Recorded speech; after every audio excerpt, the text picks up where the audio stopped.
Nos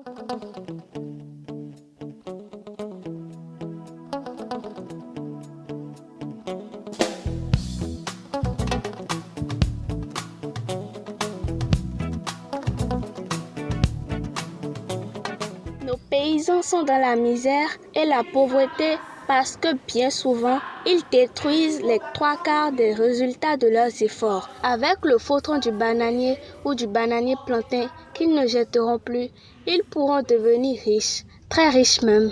Ces propos révolutionnaires du Dr Precious Awusom, venu de l'État d'Akwa Ibom au Nigeria, ont pu être testés à petites échelles. À l'École des sciences et techniques de conservation et de transformation des produits agricoles de l'Université nationale d'agriculture du Bénin à Sakété, des ateliers de démonstration ont été installés à cet effet. À l'occasion, des acteurs de la filière ont pu vérifier que c'était loin d'être du bluff et que l'affaire va agiter le monde paysan, changer la donne et relancer l'intérêt des producteurs locaux vis-à-vis de la spéculation naguère recherchée que pour ces fruits seuls. Le projet Banana Bunchy Top Virus, en acronyme BBTV Mitigation, qui en était la cheville ouvrière, est coordonné par la professeure Martine Zadianakou-Tachin, enseignante-chercheure et directrice de l'école d'horticulture et d'aménagement des espaces verts de l'Université nationale d'agriculture. Dr Precious Awusom, experte en son domaine, va plus loin dans ses révélations et donne des précisions au grand étonnement de tous. Au Nigeria, nous avons une usine qui s'occupe de 5 catégories de produits dérivés du fautron. J'ai donc la conviction qu'ici, au Bénin, des unités de production de différentes catégories de produits dérivés peuvent être mises en place. Denrée alimentaire déjà très prisée pour ses fruits, la plante de banane est désormais plus pourvoyeuse de caches ou d'espèces sonnantes et trébuchantes qu'on ne l'imagine. Et la formatrice principale d'égrener la longue liste de produits dérivés qu'on obtient de la transformation des différentes parties du bananier et, notamment, du fautron ou pseudotron. Le fautron sert à faire du jus, du papier hygiénique, de nature écolo, des nappes de table, des serpillières, des chaussures, des corbeilles, des sacs, etc.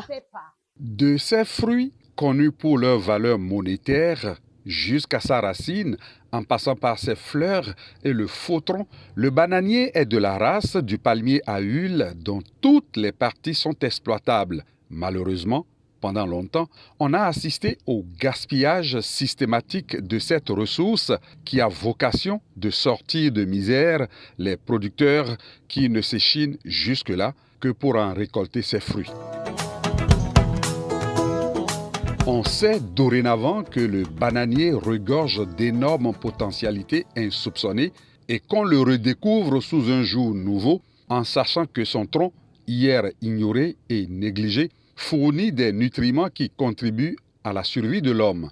Sur le plan alimentaire, il se déguste autant que la betterave, la carotte ou le concombre et il sert à préparer des sauces légumes, de la salade, de la soupe, etc. On y tire beaucoup d'autres recettes, boissons, biscuits, beignets, gâteaux, etc.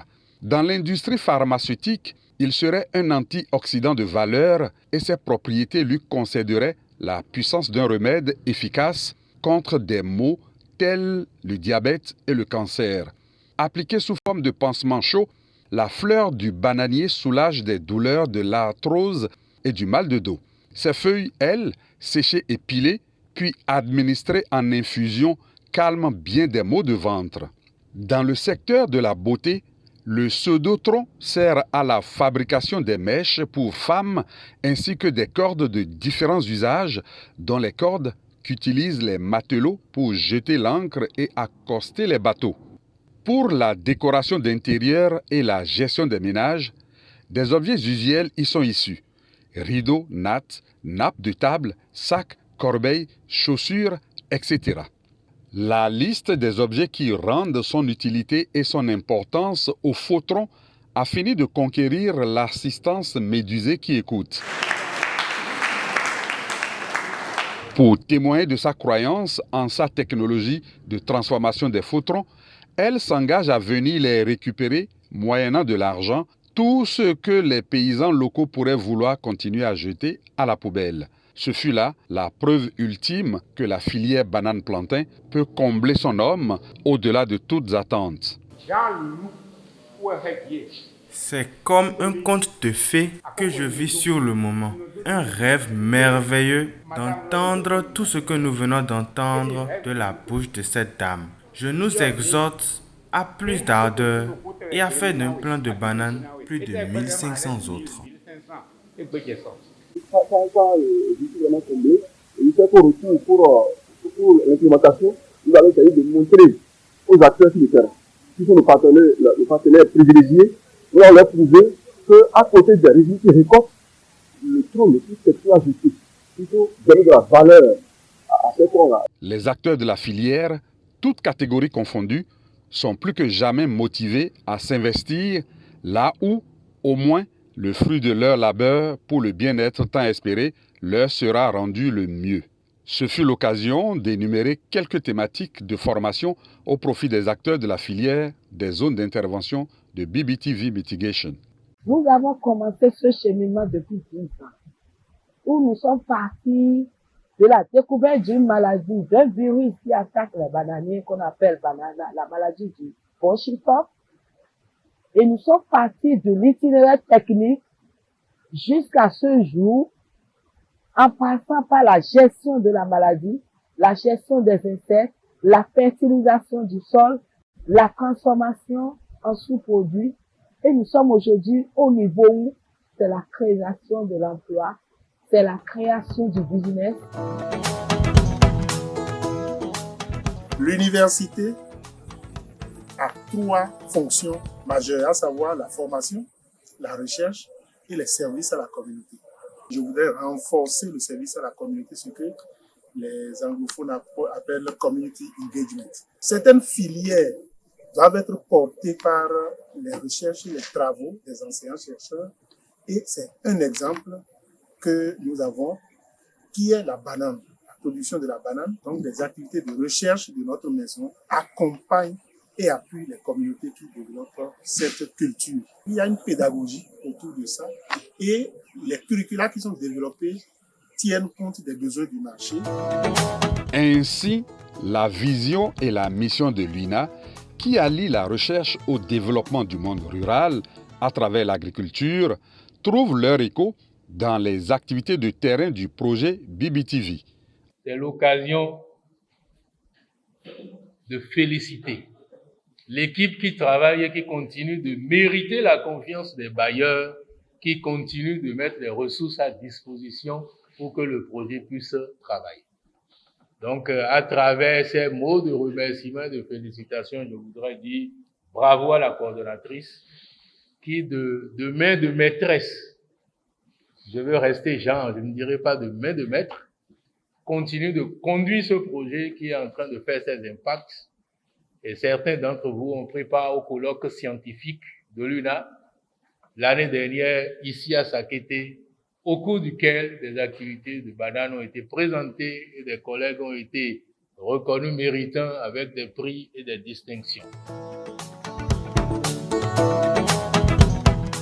Le projet qui aide à capaciter des pauvres agricoles, vous m'excusez le terme, des gens qui n'étaient pas en confiance, qui n'étaient pas capables de générer des ressources.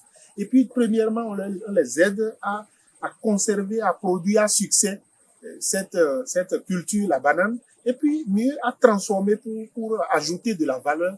Eh bien, à mon avis, c'est un projet à haut potentiel de développement. Et donc, c'est ce qui fait d'ailleurs que toutes les communautés qui pratiquent cette culture-là se ruent derrière la dame qui porte ce projet.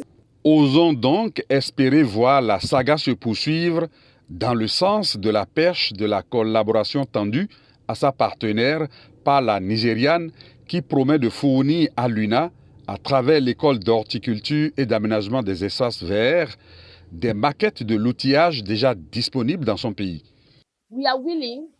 Pourvu que notre partenaire soit disposé à faire du business, nous mettrons à sa disposition des outils de promotion des catégories de produits dérivés des pseudotroncs du bananier. Face à cet appel à la coopération sud-sud, des approches de réponse. Il faudrait qu'on se mette en coopérative. Donc, ça peut être qu'on fait une machine et la coopérative donc utilise ça en faisant donc en prenant des produits d'une exploitation à une autre. Donc, on rassemble et puis là, on va mieux valoriser la machine. Le potentiel est déjà là. Nous avons l'école génie rural qui est là pour vous proposer des outils moins chers et on n'aurait plus besoin de chercher ces outils dehors à des millions de francs. L'école de GR a déjà des expériences de fabrication d'outils pour presser le papier. Ça, c'est déjà un plus. Donc, il suffit que l'école de GR décide avec nous et je pense qu'on ira mieux. Deuxièmement, on a eu la chance d'avoir des étudiants qui sont établis aujourd'hui. Donc, l'école d'horticulture a un potentiel déjà. Je laisse l'école de gestion de production semencière. Cette école où on a plusieurs productions de semences, c'est un plus pour nous. Je vais à l'école de l'agribusiness. Je dis, le potentiel est tellement grand qu'on a tout à gagner. Nous devons, n'est-ce pas, investir dans la recherche. Donc, je profite pour faire appel au gouvernement de le soutenir en mettant les moyens nécessaires et suffisants pour accompagner les acteurs de la recherche au niveau national en général et en particulier au niveau de notre université nationale d'agriculture qui est une université très jeune. Le projet BBTV Mitigation étant en fin de cycle, les acteurs de la filière commencent à admettre qu'il leur reste à se prendre en charge à travers des initiatives courageuses en allant par eux-mêmes au financement des bailleurs. Il faut se mettre en association et quelqu'un qui va nous financer. On le voit, les perspectives sont heureuses de voir le projet BBTV Mitigation faire effet par son impact sur sa cible. La pérennisation de ces actions sur le terrain au bout de 10 ans de mise en œuvre étant aussi chose assurée. Nous devons avoir à l'esprit que les connaissances acquises à travers le projet de Madame Tachin sont des denrées impérissables qu'il faut entretenir. Et ainsi, l'expression la plus éloquente de la reconnaissance des acteurs de la filière à l'égard de la coordination du projet reste et demeure l'inspiration spontanée ayant conduit à une mélodie en langue locale Goun, dédiée au professeur Martin Zandianakou Tachin,